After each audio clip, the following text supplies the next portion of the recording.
Ebusia mo bi akwaba. Eye Kwaku Asafo Agyei the fireman. Since I told Bobie President Mahama appointing as the administrator of the scholarship secretariat.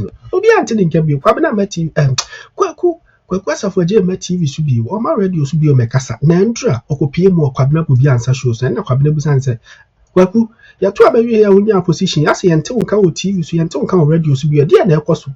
Na no na Asafo Agyei echechire mu de nti anansan ontimi mba TV so ontimi ma radio so owie na osadi to just say NPP previous government ni etwa mu no scholarship no kwati kwan yo mo fa so award scholarship to NPP members any a car omuja to ho as in NPP during NPP 8 years no scholarship secretariat in the UK abanka over 33 million pounds.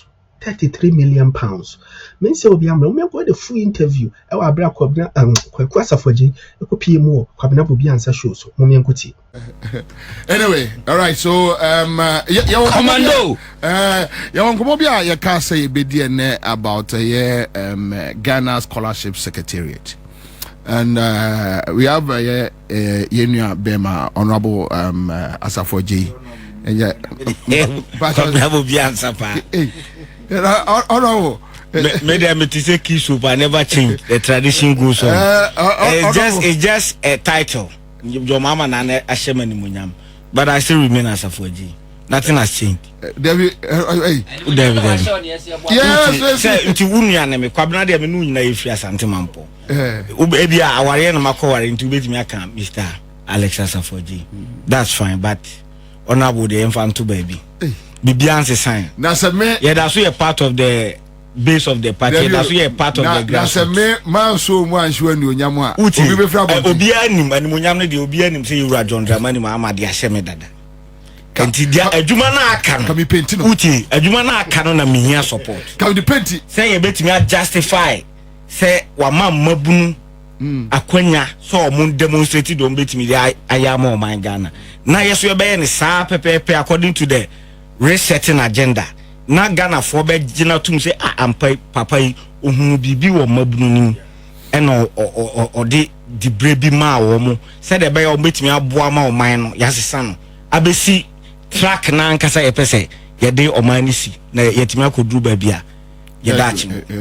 Anyway, my man Simon akwa ba bio na me musa office to say this is your first time some of fie rather na my adwen say menyamba media nim because of the me pese me kan say mo amidi kan chia na me nchia Accra FM atifo nyina na me nchia NDC abusuaku ni nyina na me nchia o man Ghana so nyina the only say the nature of my office no me sure say mo ye empanifo journalism mo me no mo dinkita on from opposition this na no na mu pi nim so Asafo Agyei de na ko enche bi obesa beti asim no kre ideally that is the anticipation and I say the na manfo susu no but the nature of my office no it was some touch of diplomacy because secretariat no deals with the embassies and international community even when sometimes you say bibi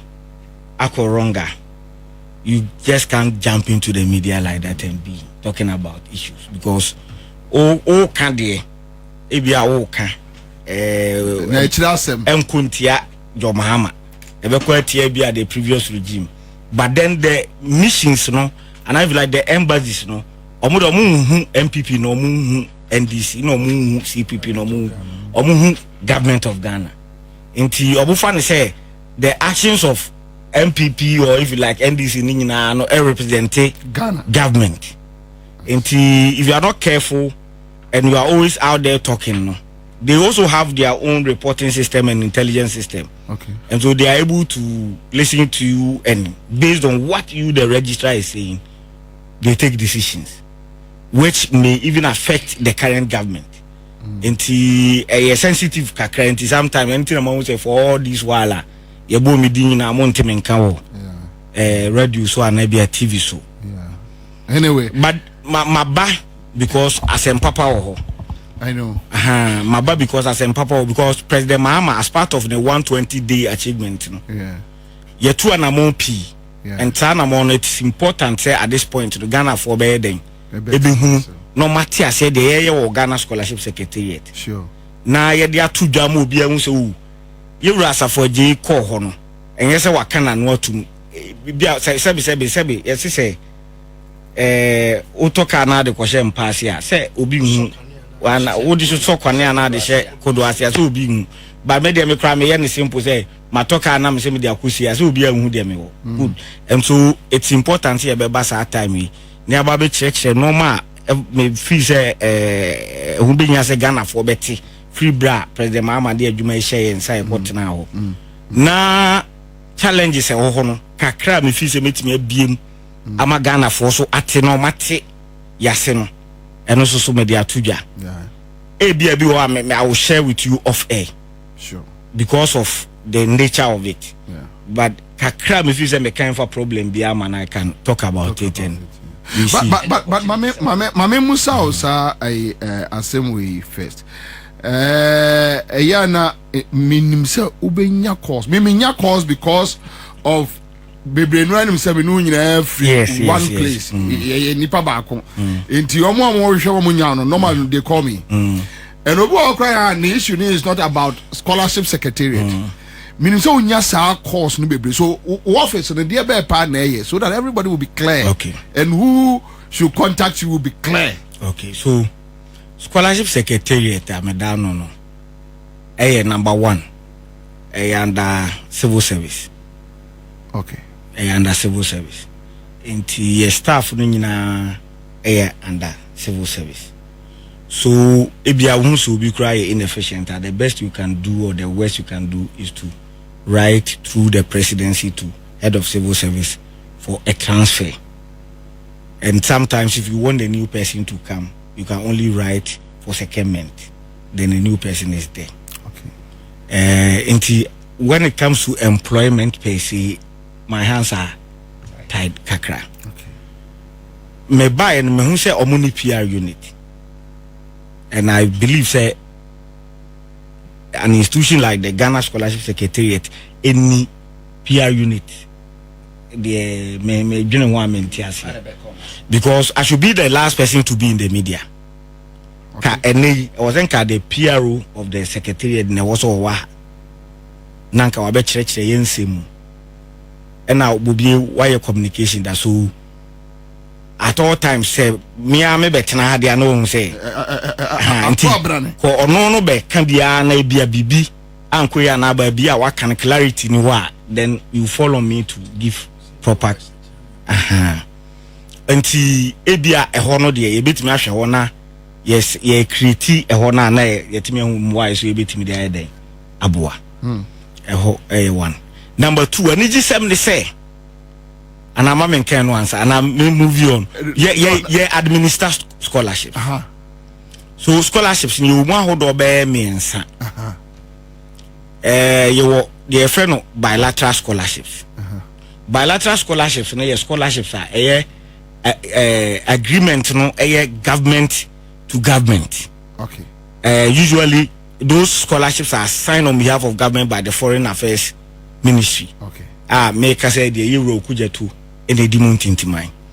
Enti I don't know yet wa ne be a government of Ghana any be a Cuba couldn't come person ka Cuba the one more doctors in ye share mo buy medicine the one more human resource no ye person ka musu mo my akwanya na etimi be train Ghana for ho then the Cuban government will say it's okay any afi be betimi amamo akwanya amamo di nipa be 100 nipa be 200 na mo de o maba no mo so aba be tap into your educational system no normal be medicine no mo de aba be bo man Ghana until they define the terms any Cuban government no ye betimi ahwe tuition ye de be mamu free e bi kra na accommodation kra be free ti Ghana ban wo de o pesa ye pesa o ya ne say omo allowances a omo de be to omo books ni normal kitingiti bi mo fan support omo so the government of Ghana's commitment will be only for the stipends.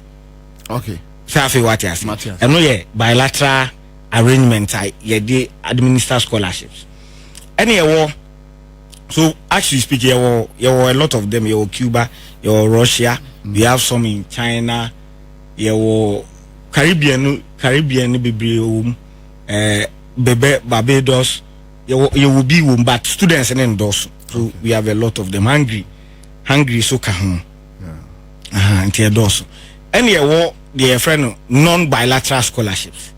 They are not there based on MOUs between the scholarship secretariat and independent institutions. Okay. And sometimes cry be one MOU bia. But say Ira Kwabna will be answer akonya scholarship or Lincoln University or UK and our scholarship or when your admission or Lincoln University and our admission or Yale University and Harvard. Then now we apply say a buying sonasne. Then we will look at program na ye dia manono. Na ya share a buying priorities. Ni uzo program we dey say ma kwabna bobi ansa akoye na ye support na. Anya fi wo Ghana ni osandi nimdie no beba bebo my Ghana whether in the public sector or private sector no. Or they bebo my Ghana because look at your position. Otia ukasa you have thousands of people listening to you in minutes in seconds. And to say ya sponsor na wakonya nimdie sonku bi e de aba na wotia na ukasa. E say de we o chirechire ni a ujina classroom a o chere nipa be 1,000 ade. So indirectly, even though you may be in the private sector, no, but you are impacting on Ghana at large. And that is why me personally have a problem when, even though the core mandate na didn't and chroma eti we know, and in chroma crack say, yen share brilliant but needy. Okay. And we have one aspect. And I yen also share human development. They say robotics aba, artificial intelligence aba. Na yen ya honto. Any admission war ebia and as we speak we have Agyei almost a special university dedicated to artificial intelligence. Nebia hunto akonya admission wo ho a o se hunto te TV so ye present no undeserved scholarship. When we say poor a relative poor is in a certain context you were poor ne ma me ne papa ni bi I was a ban so nasene. And you poor in a contest where hunto program na okoye no o mani here sa human capital by your hunto salary as a journalist o man enfie numa na enfie dukura se mo ntache ne salary ya entimi ntia esia esapa eso minim pa se ye no mo anenam so kwabna minim zo ati ase a eti se aban so eboa ma hunto kwa ebi as part of our bonding contract with your bonding no with Hontono. You bet me catch and say this program now or your radio and TV so no. On dedicated bia first 20 minutes for some education on artificial intelligence. Which or or bois or mine. Emma man for nyamu interest. Yes, nyamu interest because baby we are say kono even with them the background the bars obi am cry LLM national security law. Baby entokwa adru no accoutrements and they say a play little role. And to come movie from a 220 bomb to a different level where people can attack your critical infrastructure and the consequences are so dire that you could be if today Obi shut it down your grade, your national grader for even 1 week, I do know the amount of money Ghana will lose.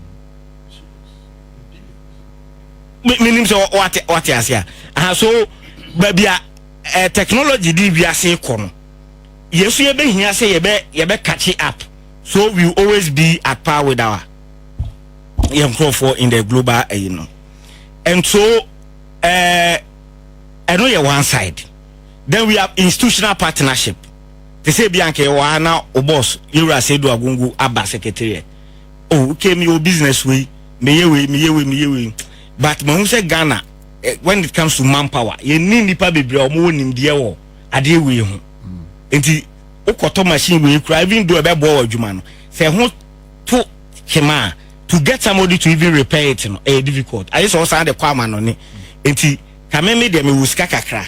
The person ka metua omo fees no. Na nka bia a 6 months program. Scholarship secretariat mo boana musumutua stipends bi kakra bi about $400 bi na $300 bi kopim say on be 6 months no.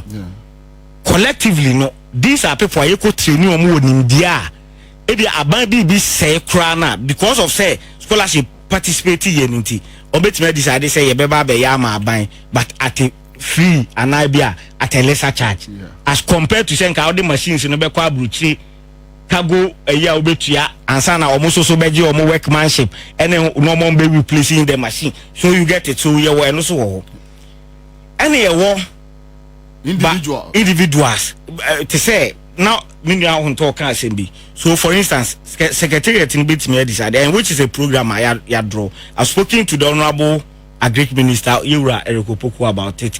He's happy, he's ready to accept it. So also many proposal ambra just by way of information. Share your system yeah. Your sponsor a man for no we acquire degree undergraduate, no acquire no any degree, no be acquire masters, no be acquire we. But what is the overall effect? Most of these students, because of courses I are no public administration, MBA, now acquire MBA, no, and they come back and they add to the pool of unemployed. They come back and they add to the pool of the unemployed. It's then I was saying, the secretariat for the first time is of the view say. I was say yes, sir, your modus operandi ne kakra. Na John Mahama, Bosha or Shagana for so person unemployment, so now Mabunu nya adwuma yem. Ye align ye scholarships no in line with that. So the mama de honorable Erikopoku assembly, for instance, over here, China for etimi abahaba be share ye kuku sector no within a short time at the call mukrum. Yin na ye machines are. Then say omo developing omo dey here drying omo dey here harvesting me sure say who be social media ye gusu adopt old system no enti secretariat den na ye bitimi ayabo aban the be yen say ye bitimi design short courses e bia maximum 6 months na ye the cocoa farmers no for the agri sector near the big China na ya fa bosu kai for kakra na ya fa so magazine for kakra near for Techima Fita for Kakra, near Yashe Ada, you know, more big, you know, near the Kakra, now or money cocoa farmers in Nako. Tiwasa, cocoa farmers in Isuya, the new mechanisms now, China for now introduce her, I'm more expanding so fast, you know. Now, yeah, Fita for so for those machines that are complex, simple, hydraulic machines be no my, no, so Asiano, into your member, Nebedu, baby, so magazine for Timia, Okaboso, Kamutimia. At a less, and because they were sponsored by government, omo ebetimi your quota be ana percentage be ebetimi I say you can't sell it above this to our cocoa farmers. But if any other person be will be, you can sell it at this price for the person. Now almost the raw cocoa sector, then we can boost the agri sector. Many honorable Erikopoku di it's a fantastic idea. Bring me the proposal and let it go. Yeah, but Mira ma membusa we ansana ya step on. On say ewiase ukodru baabi a yesi ehwe de ewe yachi ansana ya ba de ewe anim. Wan bi anka wachi asem a yenka animu ase. Yes. Sinus koto Ghana Scholarship Secretariat. Okay. Ideally no we the depressions are there ba kwa minim say what be inherited asset, what be inherited liability. So as a leader, they also say what should be the way forward, what is the solution. And like I told you previously, if you also would the bad public domain now on your own adverse effects, and so sometimes you manage it. So I decided to channel most of these issues through Parliament and the presidency. Okay. So that they appreciate baby Amewo. But I've had to be in the media to also explain to Ghanaians just as they are okay. A bedroom ready no. I say be betimi asi. Na yabusa say da na wa ma bonti am chiri mama Ghana for hu. The okoto ye na afi na na wo ba. Exactly. Babia ehun hia pass e wo say Ghana for hu the United Kingdom. Enti your party for no any nipa be frame concerning scholarships regarding relative to UK. And I tell them say UK there for now obia nya abotre because hunto me no ka say United Kingdom nkwa ye de ka 32 million pounds ha UK nkwa ye de omoka no e ka obeto ye no e ka me beto UK as much as 32 million pounds ha enti ubetimi wonto ubetimi ahwe bi wa ma me so me hwe bi me de be ma wa mo 2.99 so 33 million and now cram to che koso 32 ma me hwe bi dada tuition Osumi breakdown no institutions no ne e ka ye de wo mo so eno kwa yeah oh now Bobie be so boss don't worry but quick na on tuition balance 2023-2024 9,897,000 50 pence some mom dey say omon coins no e dey chire okay about the legacy debt and also so 2.572 million within which range pounds within which over 2023-2024 stipends balance 13.2 million pounds 2024-2025 tuition balance 4.1 million pounds 2024-2025 stipend balance and also 3.1 million pounds to can you album wa ebema 32,999,901 pounds and we running up 33 million pounds sterling. 33 million pounds sterling. They say a pound here 21. Manin from Braga na. Yeah, from Braga say the bear. You be huni ye na ye hu say bosia na me pa ma ba akwakutia.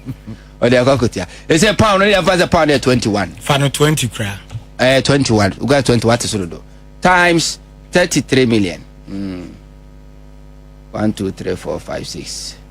That's 693 million Ghana cedis.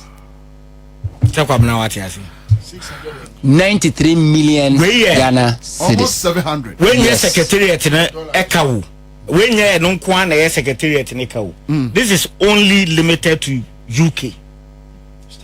Other countries. Other countries in Maya, you have Hungary, you have Cuba, you have Edorson. Wow. What you say? Your Russia, says Edorson. Morocco, Algeria, recently, or Morocco, Algeria for where in the media. No means say omo grant interview say the omo ka 11 months. Na ban we ankasa buy what this. Ma hu some bear demonstration. Me ba na me pese me di kan good news no. But what you say? Yes, bad news. No, me interview so I know how I'm building it. So you go. So enti a car UK nko ye de 32 million pounds.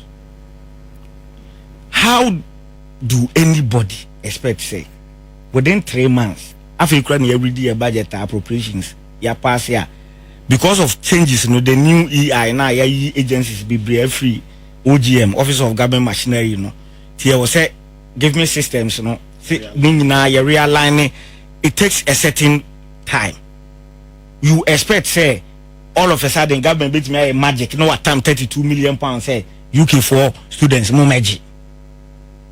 So let me address the demonstration then the good news yes.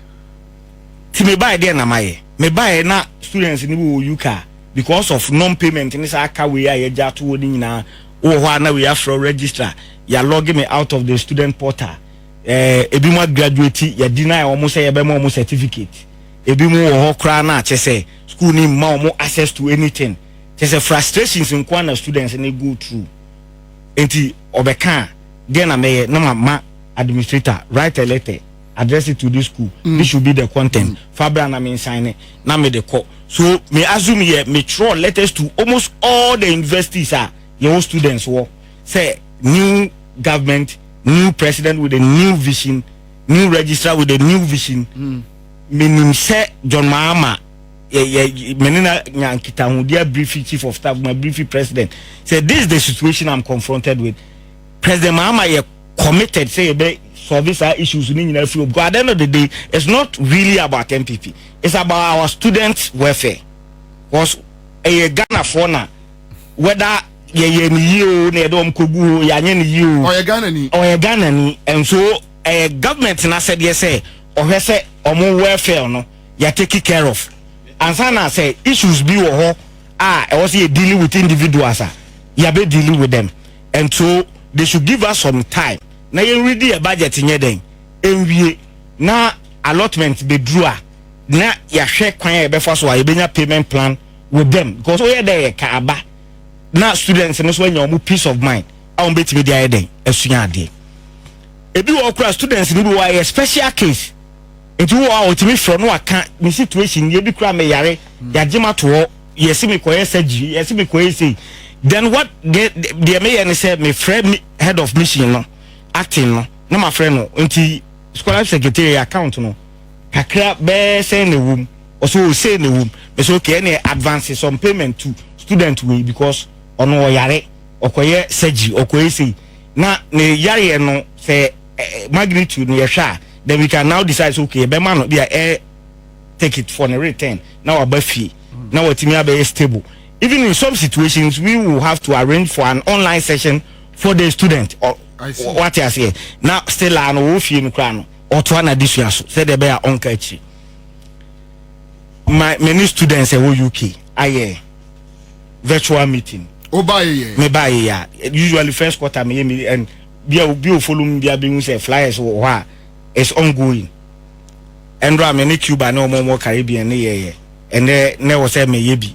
But because of 1 or 2 media question Friday, minimum a virtual meeting. And in a virtual meeting, I realized something, and that is where the problem is. Some students were very political. So my question was, 8 years, ya demoka. Ebimu stipends no kura 2 years in San Kabi. I see. And let me mention these specific cases. There is a student and ask him kura na me yesu. When your liver problem, were you bedridden? Oh, since last year.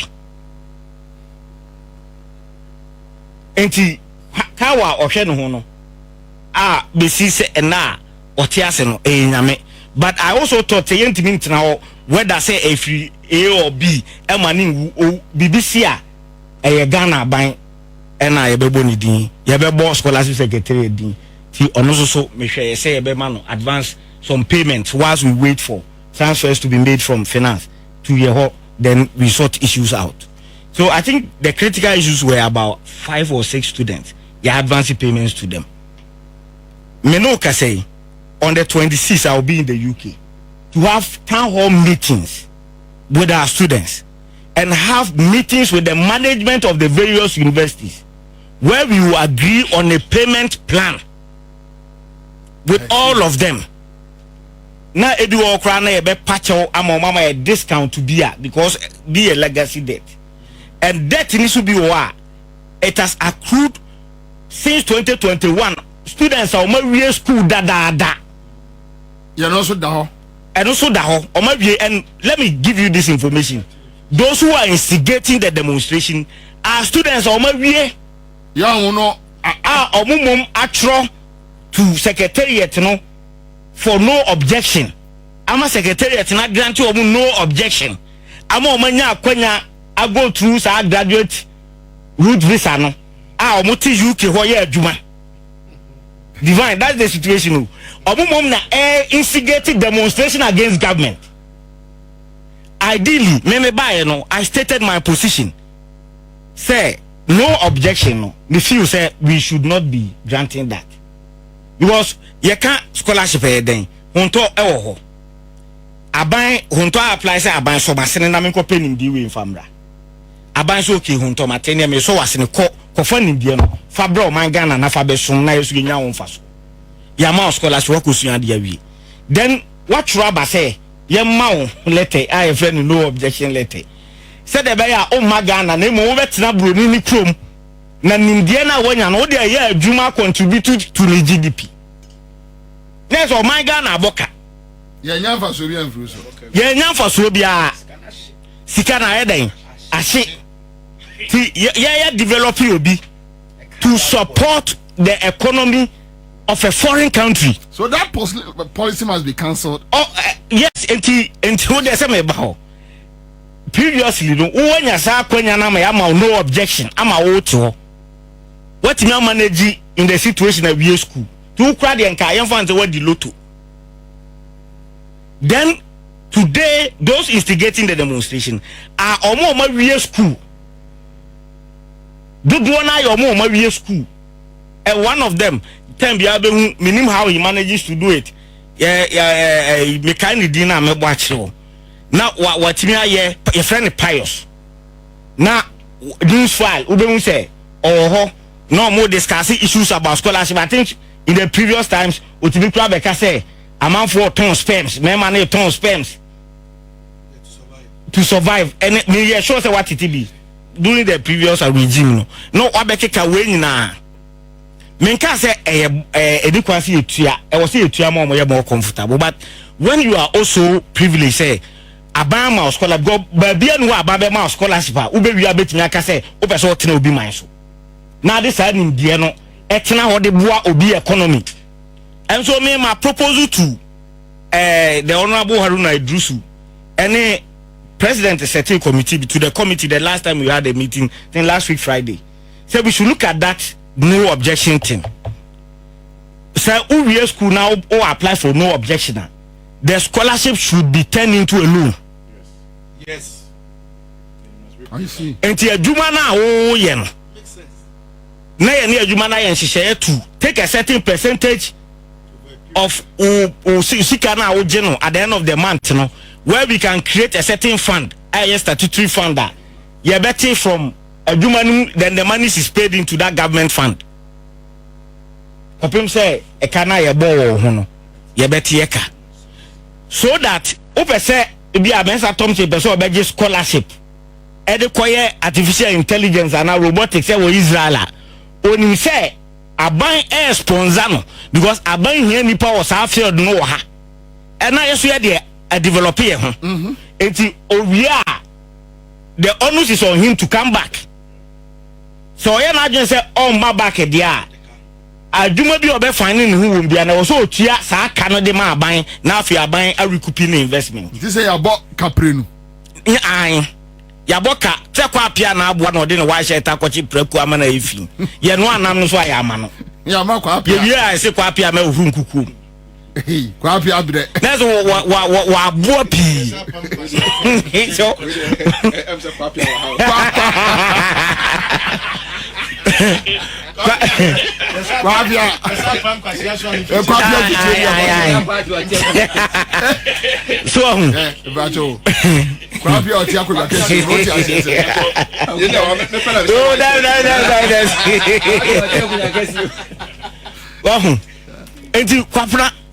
that is the situation. Intimate my board committee na mane my board honorable minister mane say no objection. E kamen ko anka yenhwe never conditions been to him. And I say a man award letter cry yen stating home say uko wie now decide say oh ma these are the conditions. Ghana boka bebre. So right now omo demonstration what are some of the issues? Omo say yentua on paid stipends. Omo si kana omo de show mo. And yet about 2017 because Osha Ekaya Edahoya and yet cow wait me abro within 2 years. 32 million pounds is no joke. Calculate more than half a million Ghana cedis. No, a billion Ghana cedis. Half a billion Ghana cedis. Has Ghana taking that much from the UK government? No. Debbie. So what you say? Anti challenge you ho. Minimum a virtual meeting. Me no can say 26 I'll be in the UK. So we have a town hall meeting. We discuss. We have one-on-one. You know, how best I able to resolve issue. Maybe me briefly or my chief of staff. Now, but in the first place, you appreciate their issues. Really. Yes, but they are acting in bad faith. Why? Because I I took steps to first of all write to all the universities to give us time, and so they should allow students to have their peace. And here one. Omuma response. Omuma response. Most so time duration bay. After April. Say, me anticipate say by March near ready budget.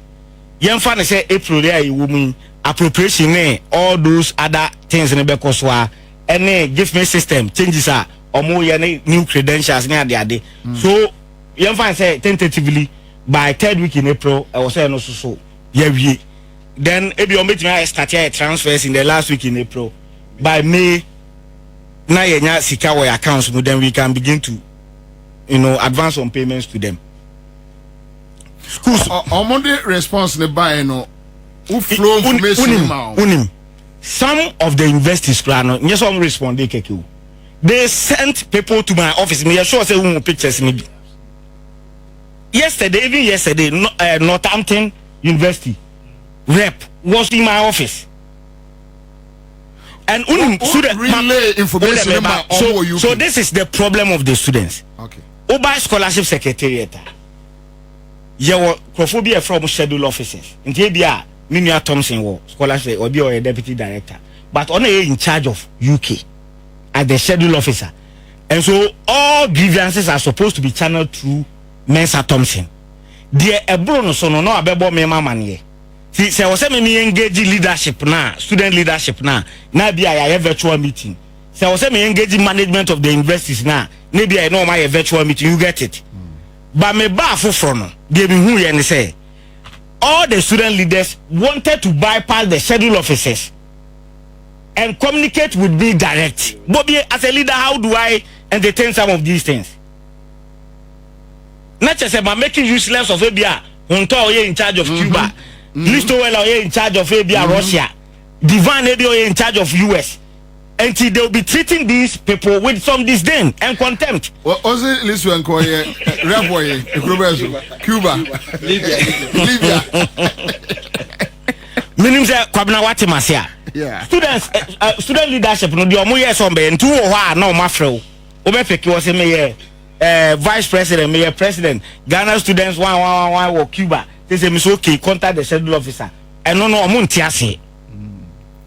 Say omo misconstrue that to mean say the registrar is not giving them attention. Meanwhile there are structures. And akwabna wo hwe unim say scholarship there. We are metia phone any asosa. One boy shit. Obi obefro obi wo fro ba akokra no vote me test very important serious issue. Afi obefro ne back no scholarship. Kwabna sometimes we do ho agura.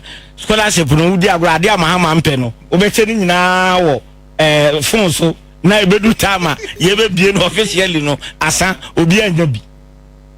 Enti I try to avoid some calls, not because I don't respect the individuals, but because would a chair divine. Untimi. And on him, the amount who say what's some a mobile. Aden, catch me. Sankaye behind the scenes won't be crowd will be anymore. And now the way only grassroots not deal for years. Oh, but obviously we have plans for them, but I know, but what I mean is wo pressure no kra be more also obi o aye no ko show office bi o a obi anim ni ntino onko kra ma ehwe because no onim ni pam mpo and onim number mpo but with you have been with the grassroots from Mampo, Kumasi, Accra, Central Region, Oko campaign or Western. So the kind of pressure enti me person mo work through structures. Other than that, I cannot work. Oko china officer Udi abra course way one way create the document but two anima unya time and reading tiasi appreciate you may even sign something about the problem I day amount my busa I say anyway meaning so but I don't know, maybe it will be a little bit difficult. Is it true say sa ekanwa edahono e be a ghost names na what track here hunu acquire fast why your boss can because you see when you tell me the ordinary Ghanaian that you had 32 million pounds, you had 32 million pounds, the question I ask myself, how can I know What do I know? I'm just adding up to the question. 32 million pounds. The first question, maybe say 33 million pounds. The first question, I'm saying, why now award these scholarships? Because obviously scholarships are awarded based on the strength of a buying. You can't award, or more awarded. Your friend is saying scholarships. No, on what basis?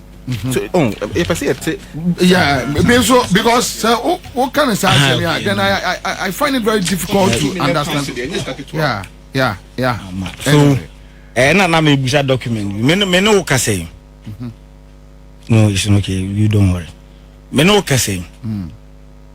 Men ka say no crese e be a ghost news. But it's highly possible.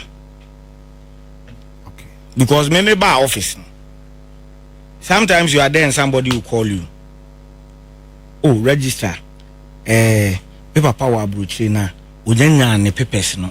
Unyanya permanent the document is bianca in America. Residential permit na bibi. But ska ono kra de wa show me say me background na secretariat don't have to pay my fees or no abit me iden. Etua.